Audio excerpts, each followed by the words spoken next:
11 de la mañana con 42 minutos en todo el país. Recibimos a nuestro próximo invitado. Se trata del diputado por Maldonado, diputado del Partido Nacional, el doctor Diego Echeverría. Bienvenido una vez más, Echeverría. Muchas gracias, Marcelo. Un gusto estar aquí como siempre. Muchas gracias. Bueno, la Comisión de Constitución y Código de Diputados que usted preside está recibiendo a varias delegaciones ya desde hace tiempo, lo va a seguir haciendo, para escuchar y para enriquecer en materia de opiniones y de miradas lo que es este proyecto de ley de tenencia compartida, que bueno, también implica la corresponsabilidad en la crianza, que bueno, tiene estos nombres, estas denominaciones, tienen por objetivo abarcar lo más posible y con la mayor justicia posible. Sí. El proyecto de corresponsabilidad en la crianza, o más conocido como tenencia compartida, es un proyecto que ya se votó en el Senado y ahora pasó a la Cámara de Diputados. Nosotros presidimos la Comisión de Constitución y Legislación, lo tenemos estudio. Hemos comenzado una ronda de reuniones recibiendo delegaciones de la más variada índole, cátedras, organizaciones, asociaciones civiles, ONG, y vamos a seguir por varias reuniones más para escuchar todas las voces.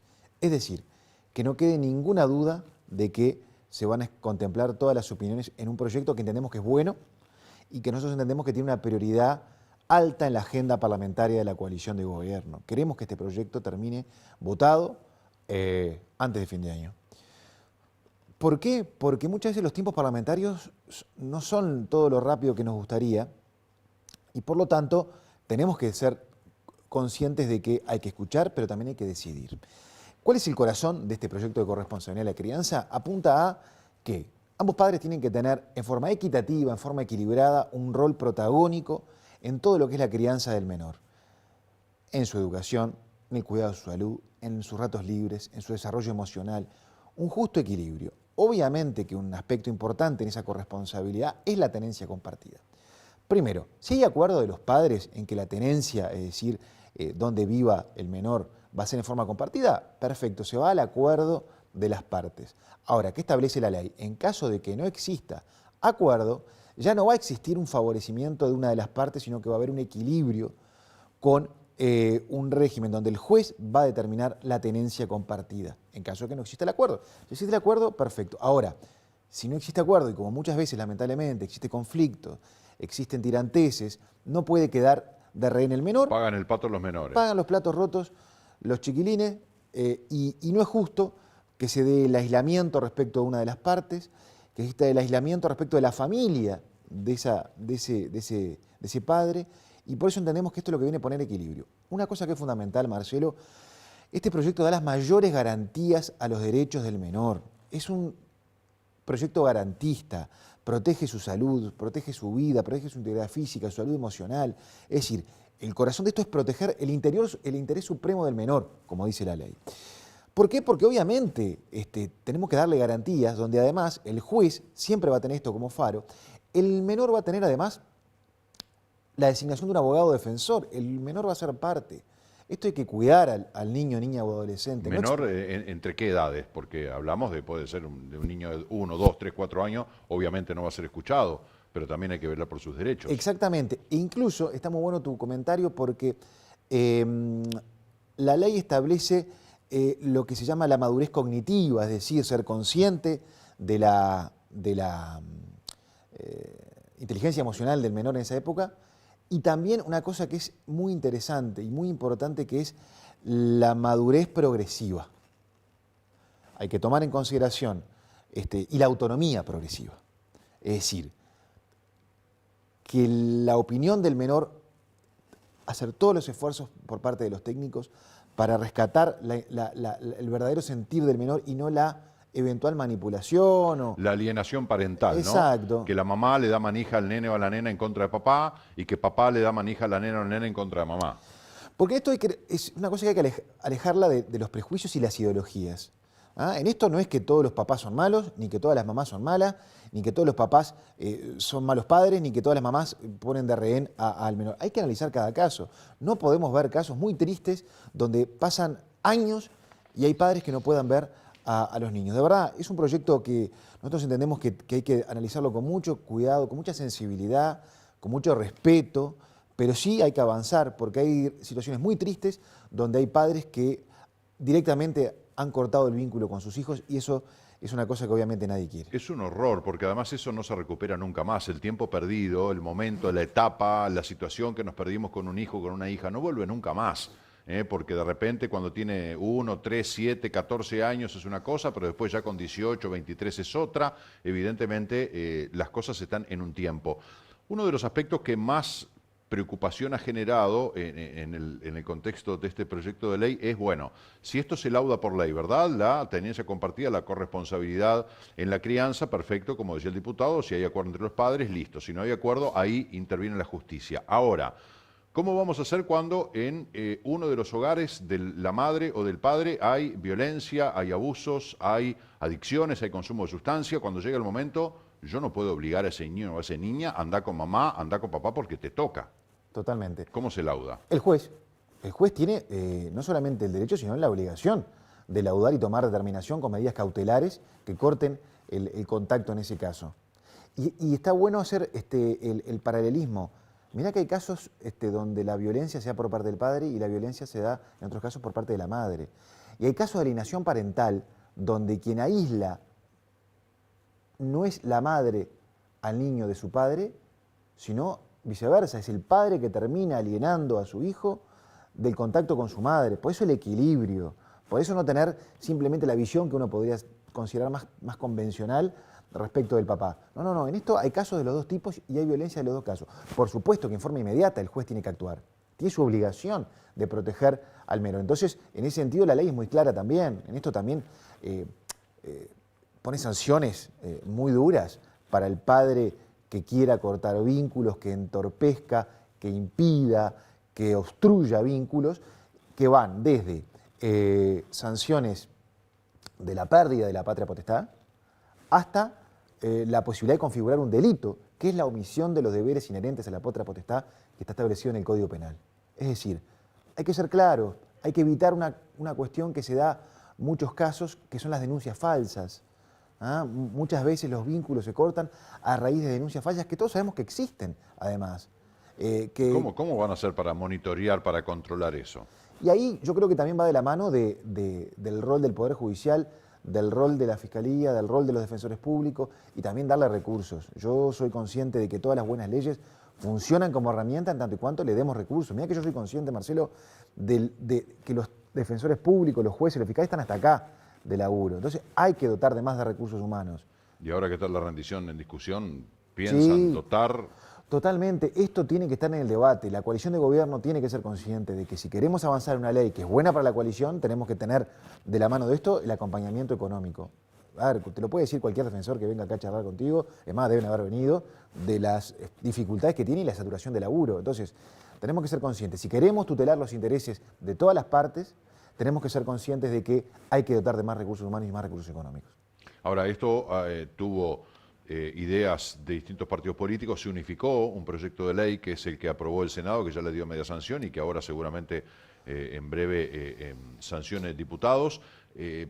Se ha dicho, por ejemplo, bueno, pero las organizaciones sociales que usted nombró, que están recibiendo y que van a seguir recibiendo, fueron recibidas, pero fueron escuchadas, porque una cosa es el trámite académico de decir, bueno, vamos a cumplir con lo que dice el protocolo, hemos recibido a tales y tales delegaciones, pero ¿las escucharon lo que dijeron y eso que dijeron de alguna manera también se plasmó en el proyecto? No una, sino dos veces.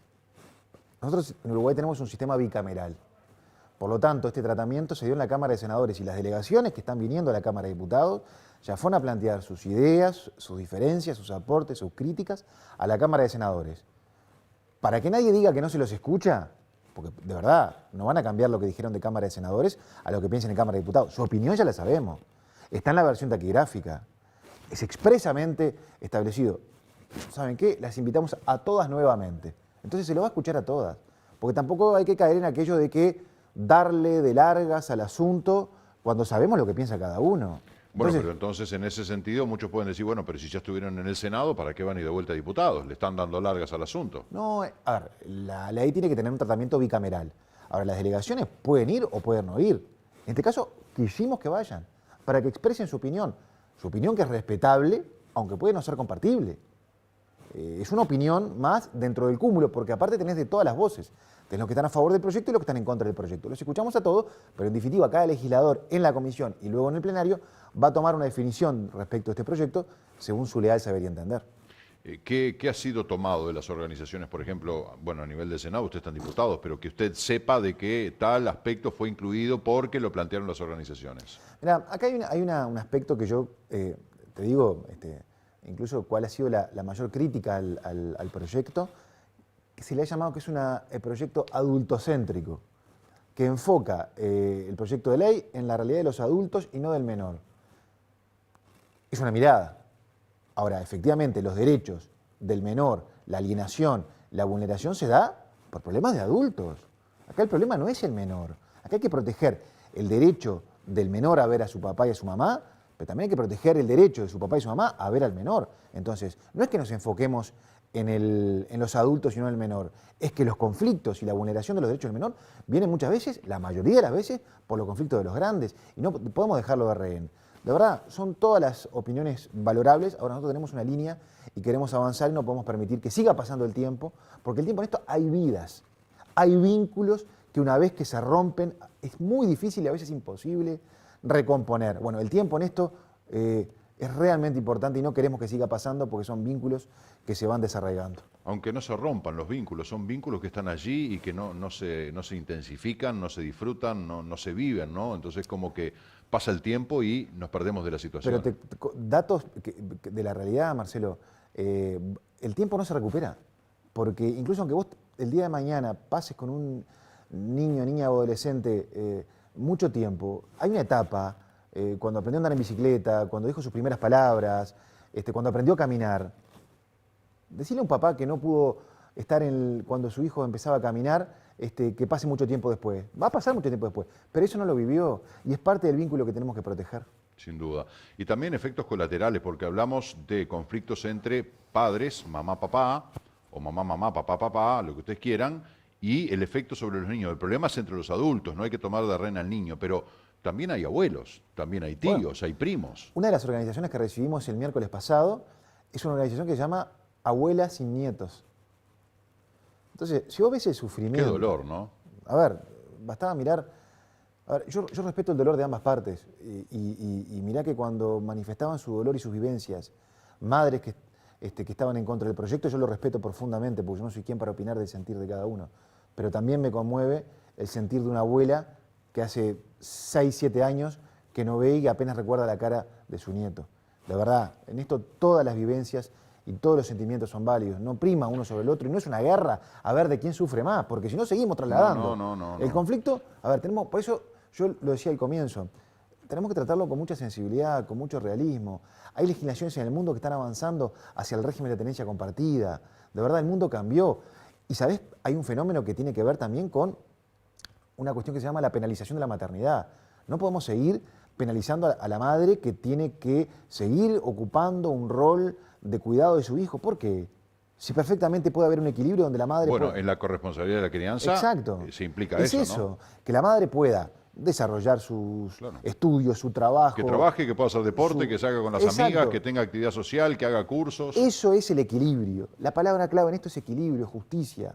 No es justo que toda la carga la lleve una sola persona. Es equilibrio y es justicia. Por eso hay que tener una mirada mucho más amplia que solamente el régimen de tenencia. Hay que mirar en que ambas partes tengan derechos y obligaciones por igual en el cuidado de la salud, de la educación, de los ratos libres y de la salud emocional.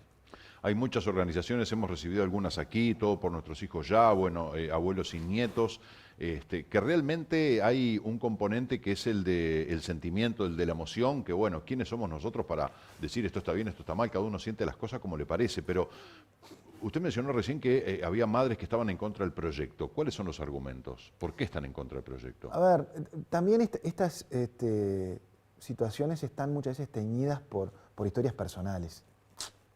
Entonces, yo creo que las historias personales, que son casos puntuales, no pueden ser el argumento para la generalidad de los casos. Si hay malos padres que no cumplen su rol, o son violentos, o son abusadores, la ley tiene que caerle con todo el peso. Porque no es justo. Lo que hacen es una aberración, pero además son los culpables de que haya otros padres que no son buenos, que termine pagando los platos rotos por estos malos padres. Por eso, la generalización nunca es buena consejera. Los casos puntuales hay que analizarlos y hay que caerles con todo el peso de la ley, pero no son la generalidad. Me imagino que a nivel legislativo también contemplarán en este proyecto aquello, usted mencionaba algo al comienzo de la entrevista, de que los padres varones son todos malos, son todos maltratadores, son todos violentos, son abusadores. Y por el solo hecho, el solo hecho de que la mujer haga una denuncia verbal, ya inmediatamente se aplican mecanismos sobre el varón, siendo que muchas veces, bueno, es mentira, pero también hay que quebrar con eso de que, bueno, los varones en ese sentido estamos en inferioridad de condiciones. Por eso yo decía, Marcelo, al comienzo hay que analizarlo libre de ideologías. Hay algunas ideologías que consideran que el varón, por el hecho de ser varón, es malo, es violento, es abusador. Y no es así. Hay hombres violentos como hay mujeres violentas. Y la ley tiene que considerarlo caso a caso y caerle con todo el peso de la ley a uno y a otro. Justo es decir que la realidad indica de que son más los varones, los violentos y abusadores, que las mujeres. Totalmente, ¿no? Y a esos hay que caerles con todo el peso de la ley, porque lo que hacen es una aberración. Pero también no podemos caer en la generalidad de que un hombre, por ser hombre, a veces yo veo a los movimientos feministas que dicen, hombres, paren de matarnos. ¿No? Pero yo soy hombre, no ando matando a nadie. A ver, los violentos a la justicia penal, pero los otros no lo son. Lo que pasa es que todos los días nos desayunamos con que fulano, mengano, sultano y perengano, que eran buenísimos, y una confianza, resulta que se violaba a la hija, o violaba a la nieta, o terminó matando a la mujer. Entonces, aquello de que, la verdad que, no sé, que seas bueno, tenés que demostrarlo. Lamentablemente tenemos que todos los días dar exámenes de que somos buenas personas. La justicia tiene que caer con todo el peso de la ley ante esas situaciones y no puede ser que pase por fuera del radar. Hay que hacer caso a las denuncias. Obviamente te podés imaginar que es un terreno muy delicado entre cómo la justicia procesa muchísimas denuncias falsas, pero también tener las herramientas para cuando hay una denuncia que es real, poder actuar en forma pronta y eficiente. Entonces, la verdad, por eso, seriedad, profesionalismo y sensibilidad. Claro, porque hay una denuncia X, ¿no? Tenés dos opciones, actuar o no actuar. ¿La denuncia es verdad o es mentira? Si la denuncia es mentira, bueno, no podemos ante denuncia de parte ir y agarrar a la otra parte y ya detenerla porque esta persona solamente abrió la boca. No, no es así. Ahora, si una persona sale la denuncia y la denuncia es verdad, hay que actuar inmediatamente. Por eso este proyecto de ley tiene dos principios que son fundamentales en materia procesal. El principio de inocencia y las garantías del debido proceso. Principio de inocencia. Yo, ante una denuncia, presumo que vos sos inocente. Pero tengo que actuar inmediatamente, porque si sos culpable, te mando para adentro. Y hay que proteger a la eventual víctima. Exacto. Protección. Sean niños, niñas o sean mujeres u hombres. Exacto. Intereses supremos del menor, como dice la ley. Pero una cosa que es de destacar, si hay una denuncia falsa, ¿qué sucede? Bueno, ahí tenemos la posibilidad de duras sanciones para quien hace la denuncia falsa, sea el papá o sea la mamá. ¿Qué son duras sanciones? Pérdida de la patria potestad y la posibilidad de cárcel en caso de que se configure el delito de la omisión de los deberes inherentes a la patria potestad, que es como lo establece el Código Penal. ¿Por qué? Para evitar el juego macabro de las denuncias falsas y el aislamiento de los menores en función de denuncias que no son reales. Entonces, hay que actuar con mucha firmeza en este caso. Y después está el cumplimiento de la ley, porque eso que usted está diciendo es el tema de la ley, lo que va a decir el texto del proyecto de ley que prevé penas el tema es que después ocurren esos hechos y la pena no se aplica. Bueno. Como tantas cosas tenemos las leyes, pero o no se aplican o no se controla. Por eso el rol fundamental de la Fiscalía, de los defensores de oficios y de la justicia. Y de los recursos que les den, porque exactamente, si no, usted mismo dijo, están hasta acá, ¿qué podemos pedirle o qué podemos confiar en, Mirá, no por desconfiar de las personas, sino del sistema que no tiene con qué moverse? Por ejemplo, la ley de violencia de género fue una ley que en algunos puntos fue un avance, pero la verdad quedó en letra muerta muchas veces porque no hay recursos dentro del sistema judicial para poder hacerla cumplir. Es lamentable, ¿no? Y ahí, bueno, es donde habrá que sacar plata de algún lado. Diputado Echeverría, gracias por acompañarnos esta mañana. Un gusto, como siempre. Muchas gracias. Hacemos una pausa, 12 del mediodía con 2 minutos, ya volvemos.